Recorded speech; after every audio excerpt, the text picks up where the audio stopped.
বাংলাদেশে নারী সংস্কার কমিশন তাদের রিপোর্ট জমা দিয়েছে এবং সেটা নিয়ে ডানপন্থী সেগমেন্ট থেকে অনেক শোরগোল শোনা গেল।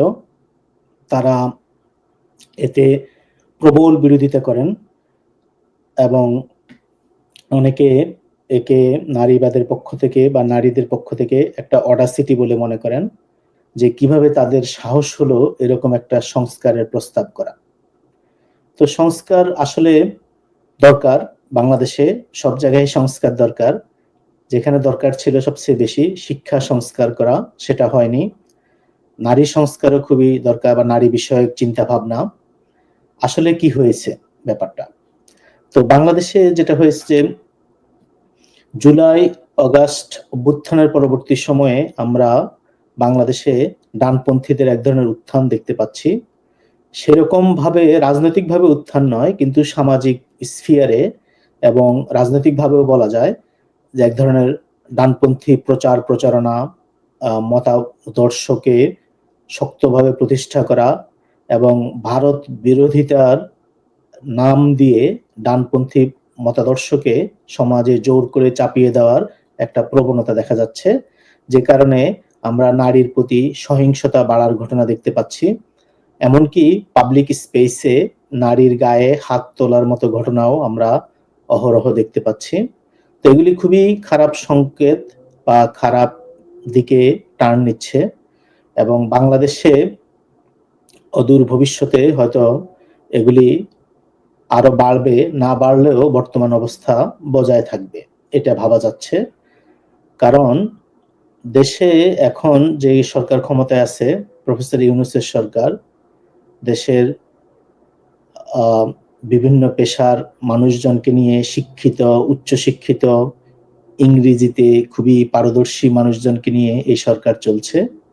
কিন্তু যখনই এ ধরনের কোনো ঘটনা ঘটে, নারীর প্রতি কোনো সহিংসতা ঘটে বা নারী অধিকারকে দমনের চেষ্টা করা হয়, তখন এসব উচ্চশিক্ষিত ক্ষমতাবান মানুষদের কাছ থেকে তেমন কোনো প্রতিবাদ বা পদক্ষেপ নিতে দেখা যায় না, যেটা খুবই দুঃখজনক। কিন্তু এরকমটাই আসলে হয়ে আসছে, এবং সামনের দিকে আমরা মনে হয় এরই পুনরাবৃত্তি দেখতে পাবো।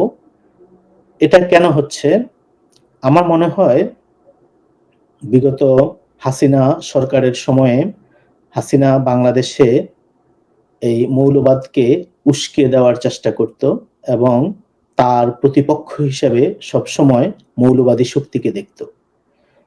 এছাড়া দেশে যখন ফ্যাসিবাদ ছিল, মানুষের মধ্যে আশা ভরসার জায়গা ছিল না, তখন মানুষ বেশিরভাগ ক্ষেত্রে এসব মোল্লাতন্ত্রের লেকচার, ওয়াজ, এই কালচারে ডুবে গিয়েছিল।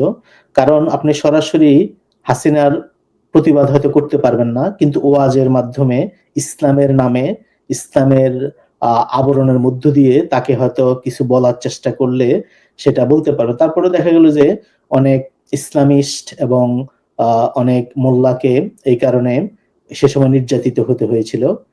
কিন্তু এর মানে এই নয় যে তারা এখন যেখানে সেখানে ছড়ি ঘুরাবে এবং তারা নিজেদেরকে ফ্যাসিস্ট সরকারের নির্যাতিত প্রতিনিধি হিসেবে বর্তমানে এক ধরনের ক্ষমতার, মানে কি বলবো, যে জাস্টিফিকেশন খুঁজে পাবেন যে আমরা এখন এটা করতে পারি কারণ আমরা নির্যাতিত ছিলাম এক সময়।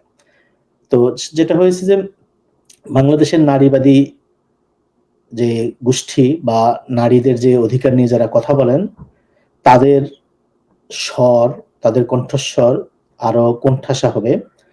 তো এরকম পরিস্থিতিতে নারী কমিশন যে কাজটা করেছে সেটা আসলেই বৈপ্লবিক। কারণ আরেকটা ভিউ, দৃষ্টিভঙ্গি যে আমরা দেখতে পাচ্ছি যে নারীবাদীরা কি চায়, বা একটা লৈঙ্গিক সমতা ভিত্তিক সমাজ প্রতিষ্ঠিত হলে তাদের কি কি দাবি থাকতে পারে, সেই একটা এক্সট্রিম আমরা জানতে পারলাম।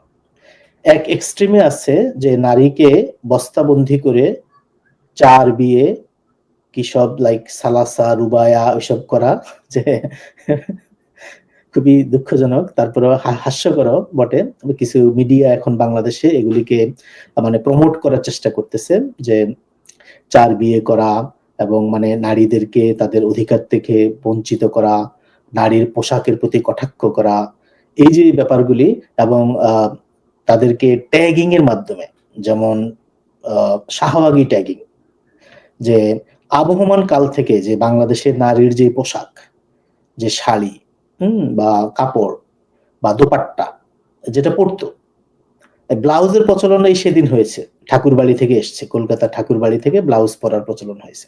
এর আগে কিন্তু বাঙালি নারীরা শাড়ি পরতো বা কাপড় পরতো, ব্লাউজ ছিল না, ফলে তাদের হাত দেখা যেত। এখন হাতা কাটা ব্লাউজ পরলে যা হয় তার সাথে খারাপ অবস্থা ছিল। সেটাই ছিল বাংলাদেশে, এবং এই গরম আবহাওয়ার জন্য গরম দেশে সুতি কাপড় এবং যে বাতাস প্রবাহিত হতে পারে এরকম পোশাকই বাঞ্ছনীয়। তো সেই জায়গা থেকে আমরা দেখা গেল যে সেই পোশাক পরলে এখন জানেন মানুষ কিভাবে রিয়্যাক্ট করবে, আমি ভাবতেও পারি না যে ঢাকা শহরে যদি নারীরা শুধুমাত্র শাড়ি পরে থাকে ব্লাউজ ছাড়া, তাহলে যেটা বাংলাদেশে হয়ে আসছিল আগে থেকেই, 100-200 বছর আগে থেকেই, 100 বছর আগে গেলেই পাওয়া যাবে যে আসলে ব্লাউজের প্রচলন ছিল, এমনকি শাড়ি পরারও প্রচলন খুব কম। শাড়িটাও এই ঠাকুরবাড়ি থেকে এসছে, কলকাতার ঠাকুরবাড়ি, যে কলকাতাকে আমরা এখন অস্বীকার করতে চাচ্ছি বা ভারত থেকেই আমরা দূরে সরে যেতে চাচ্ছি, সেটা ভিন্ন প্রসঙ্গ। তো এই প্রেক্ষিতে বাংলাদেশে এখন দেখা গেল যে ওই রকম পোশাক আশাক পরে নারী মোটেও স্বাধীনভাবে বাইরে চলাফেরা করতে পারবে না, এমনকি যেটা তথাকথিত মধ্যম গ্রাউন্ড, যে একেবারে বোরখা পরে বস্তার ভিতরে ঢুকে যাওয়া, আবার আরেক দিকে হলো যে অর্ধ উলঙ্গ হয়ে ওয়েস্টার্নাইজড হয়ে যাওয়া, এই দুইটার মাঝখানে বাংলাদেশের শিক্ষিত মধ্যবিত্তের যে একটা শালীন পোশাক ছিল, সেটাই এখন মোল্লাতন্ত্রের আক্রমণের শিকার। তারা সেটাকে বলছে যে বেপর্দা নারী, এমনকি তারা বলতেছে যে মাহরাম ছাড়া বাইরে যাওয়া যাবে না, যে একজন কর্মক্ষম নারী আরেকজন পুরুষ, একজন বিচিওয়ালা লোক লাগবে, বিচি ছাড়া আপনি বাইরে যেতে, নুনু ছাড়া আপনি বাইরে যেতে পারবেন না। এই যে ব্যাপারগুলি হয়েছে যে আপনাকে নুনুতন্ত্র, এই জন্য না মেয়েরা ঠিকই তুলে ধরেছে ব্যাপারটা যে নুনুতন্ত্রের একটা ব্যাপার।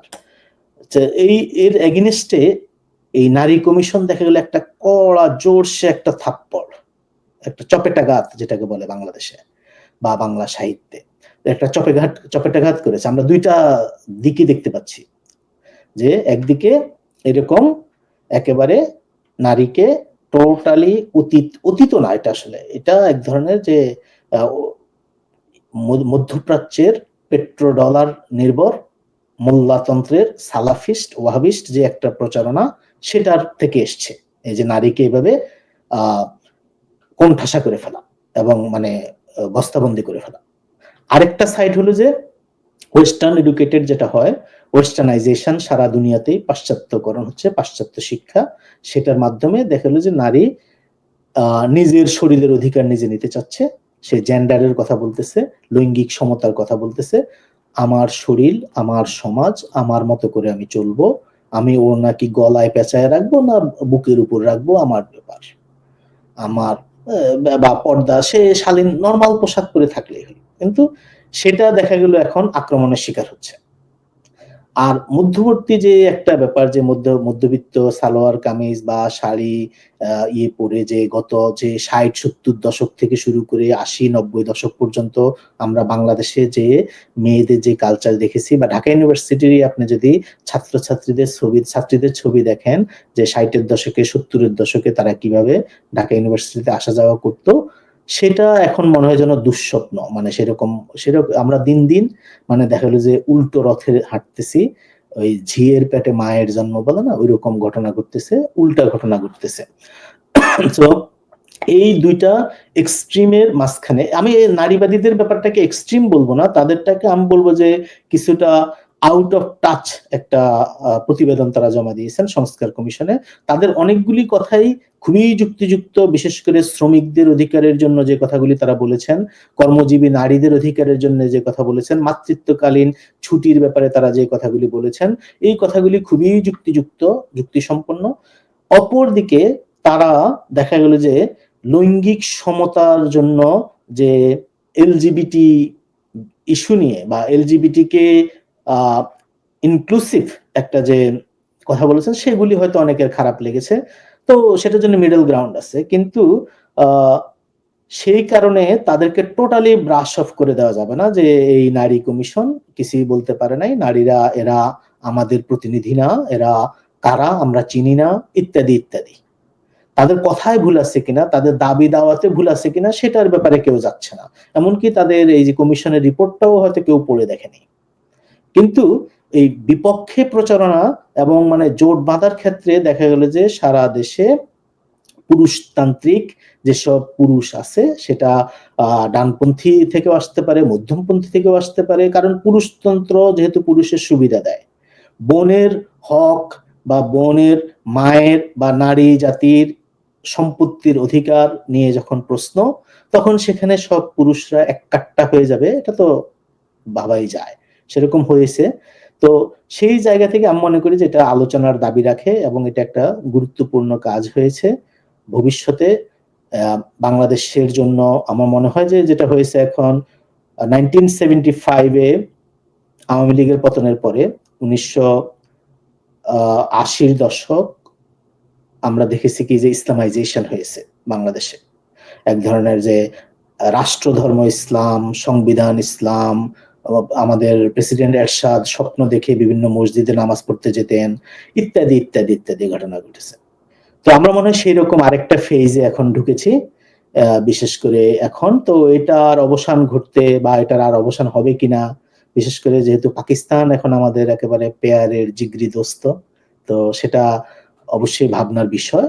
তবে যারা নারী অধিকার রক্ষার জন্য কাজ করেন এবং বিভিন্নভাবে নারীর জন্য সমতার রক্ষার কথা বলেন, তাদেরকে সোচ্চার থাকতে হবে, বিভিন্ন প্ল্যাটফর্মে বিভিন্ন জায়গায় কথা বলতে হবে, নারীদেরকে এগিয়ে আসতে হবে এবং বাংলাদেশে আরো বেশি করে নারী তৈরি হতে হবে। আমি যেটা লক্ষ্য করেছি বা বাংলাদেশে অনেকেই জানেন যে বাংলাদেশে অনেক মহিলা আছে কিন্তু নারী নাই, নারীর সংকট। এই দেখা গেল যে এই যে নারী কমিশনের রিপোর্ট আসলো, এটার বিরুদ্ধেও অনেক নারী কথা বলেছেন। কিন্তু তাহলে তারা কি নারী নয়? তারাও নারী, তারা আসলে পুরুষতন্ত্রের প্রতিনিধি। তারা নিজেরা নারী হয়ে উঠতে পারেননি। তারা জন্মগতভাবে লৈঙ্গিকভাবে হয়তো নারী হয়েছেন, সেক্সে নারী, কিন্তু জেন্ডারে তারা নারী হতে পারেননি। তারা নারীদের অধিকারের বদলে বিভিন্ন কারণে সন্তান সন্ততির ভবিষ্যতের কথা চিন্তা করে, ধর্মের কারণে, পুরুষতন্ত্রের প্রভাবে এবং মানে আধিপত্যবাদের যে আন্ডারে থেকে তারা নিজেদের নারী যে সুলভ বা নারীর অধিকারের যে কথাগুলি, সেগুলি বেমালুম ভুলে গেছেন বা সেগুলিকে ভুল মনে করেন। কারণ তারা আসলে ওইভাবে তাদের জাগরণ ঘটে নাই, শিক্ষাও হয় নাই।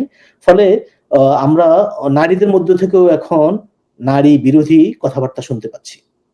তো এই কমিশনের রিপোর্ট আমি মনে করি যে বাংলাদেশে অনেক পর্যালোচনার দাবি রাখে। সবাই দেখবেন, ভেবে দেখবেন যে নারী সংস্কার কমিশনে কি বলা হয়েছে, কি চাওয়া হয়েছে, তার মধ্যে যেগুলি যৌক্তিক, যেগুলির মধ্যে আপনার এই যে ধর্মীয় বা কোন রকম গ্যাঞ্জাম নেই, সেগুলি বাস্তবায়ন করতে তো আমাদের সমস্যা নেই, সেগুলিকে বাস্তবায়ন করেন। আর ধর্মীয় বা লৈঙ্গিক সমতার ব্যাপারে আমি বলবো যে আমাদের যারা তৃতীয় লিঙ্গ যাদেরকে বলি আমরা বা থার্ড জেন্ডার, দেখেন যে ইসরায়েলের বিরুদ্ধে প্রতিবাদ মিছিলেও তারা এসেছিলেন, ছাত্রদের আন্দোলনের সময় তাদেরকে প্রত্যক্ষ অংশগ্রহণ করতে দেখা গেছে। সো সমাজ তাদেরকে কিভাবে অ্যাডপ্ট করবে, কিভাবে তাদেরকে সম্পৃক্ত করবে এবং তাদেরকে কিভাবে আমরা নিজেদের মধ্যে রাখবো, এসব নিয়েও চিন্তা ভাবনার ব্যাপার আছে। তাদেরকে টোটালি ব্রাশ অফ করে দিয়ে শুধুমাত্র ট্রাম্পিস্ট আচরণ করলে এটা আমাদেরকে কোথাও নিয়ে যাবে না। আমরা যেই অন্ধকারে আছি, যেই তিমিরে আছি, সেই তিমিরেই পড়ে থাকবো। আশা করি সবাই নারী সংস্কার কমিশনের নতুন রিপোর্টটাকে পড়ে দেখবেন এবং চিন্তা ভাবনা করবেন এবং নারী বিষয়ক চিন্তা ভাবনা, আলোচনা এগুলি জারি রাখবেন। Thank you.